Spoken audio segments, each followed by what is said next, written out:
अल्हम्दुलिल्लाह अल्हम्दुलिल्लाहि रब्बिल आलमीन वस्सलातु वस्सलामु अला रसूलिल्लाहि सल्लल्लाहु अलैहि वसल्लम। उपस्थित मान्यवर आणि माझ्या प्रिय बंधू भगिनींनो, आज आपल्यासमोर मला एक अतिशय आणि महत्त्वाचा विषय याच्यावर बोलण्याची संधी मिळाली आहे आणि तो विषय आहे नबी सल्लल्लाहु अलैहि वसल्लम आणि त्यांच्या अनुयायाची जबाबदारी। अल्लाह ताला कुरानच्या सूरे अल अहझाबच्या 45 आणि 46व्या आयतींमध्ये नबी करीम सल्लल्लाहु अलैहि वसल्लम यांच्याबद्दल सांगतो, ए नबी, आम्ही तुम्हाला साक्षीदार, शुभवार्ता देणारे, सावध करणारे आणि अल्लाहकडे बोलवणारे एक प्रकाशाचे दीप म्हणून पाठवले। माझे प्रिय बंधू भगिनींनो, आपले नबी हजरत मुहम्मद सल्लल्लाहु अलैहि वसल्लम हे संपूर्ण मानवजातीसाठी अल्लाहचा संदेश घेऊन आले होते। त्यांनी लोकांना सांगितले की फक्त अल्लाहची उपासना करा। त्यांनी काय सांगितले लोकांना? की फक्त अल्लाहची उपासना करा आणि चांगले जीवन जगा आणि लोकांशी प्रेमाने वागा आणि एकमेकांशीही चांगले वागा। आता त्या काळात कसे होते? त्या काळात खूप चुकीच्या प्रथा चालू झाल्या होत्या। जसे लोक एकमेकांशी भांडायची, गरजू आणि कमजोर लोकांवर अन्याय व्हायचा, अत्याचार व्हायचा। अशा वेळेस आपल्या नबी करीम सल्लल्लाहु अलैहि वसल्लमनी लोकांना प्रेम, दया, माया आणि न्याय आणि त्यांनी लोकांमध्ये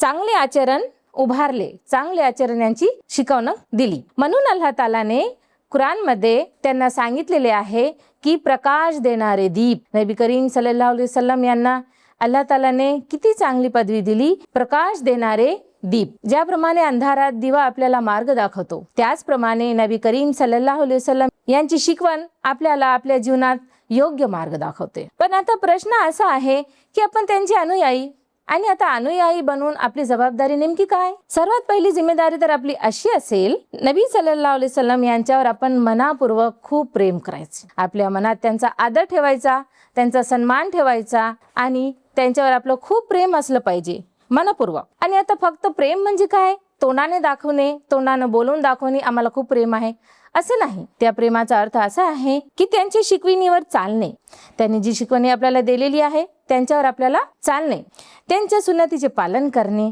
आणि त्यांच्या सांगण्याप्रमाणे चांगले जीवन जगणे, हे सगळे असले तर हे खरे म्हणजे आपले त्यांच्यावर प्रेम। आता आपल्याला आपल्या जीवनात त्यांचे काय अनुयाय आणू लागेल? सर्वात अगोदर आपल्याला नमाज वेळेवर अदा केली पाहिजे, आपल्याला खोटे नाही बोलले पाहिजे, आई वडिलांचे आदर केले पाहिजे आणि कोणाचीही फसवणूक केली नाही पाहिजे, कोणाचीही फसवणूक करण्याचा टाळल्या पाहिजे, गरीब आणि गरजू लोकांची मदत केली पाहिजे। कारण नबी करीम सल्लल्लाहु अलैहि वसल्लम यांनी आपल्याला चांगले आचरण शिकविले। आपली दुसरी जबाबदारी आता काय असेल? आता दुसरी जबाबदारी म्हणजे चांगल्या गोष्टी इतरांपर्यंत पोहोचविणे। सर्वात अगोदर त्यांनी जे आपल्याला चांगल्या गोष्टी सांगितलेली आहे ते आपल्याला लोकांपर्यंत पोहोचवण्याचं कार्य आपलं असेल। आता त्यांनी सांगितलेली आहे दावत। दावत म्हणजे काय? दावत म्हणजे फक्त स्टेजवर उभे राहून मोठमोठ्याने भाषण करणे नाही। आपण एखाद्याला प्रेमाने बोललो, एखाद्याला मदत केली, एखाद्याची अडचण समजून घेतली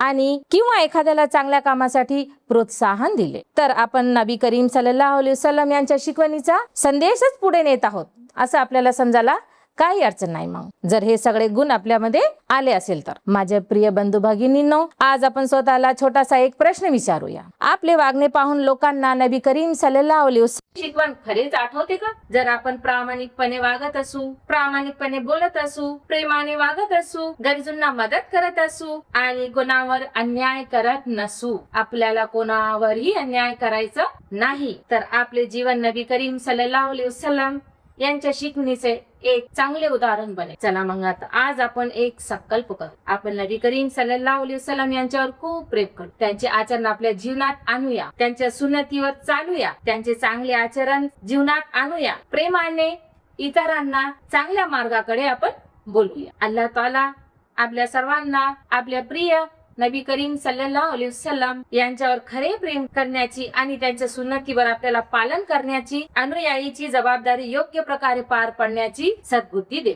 आमीन या रब्बल आलमीन।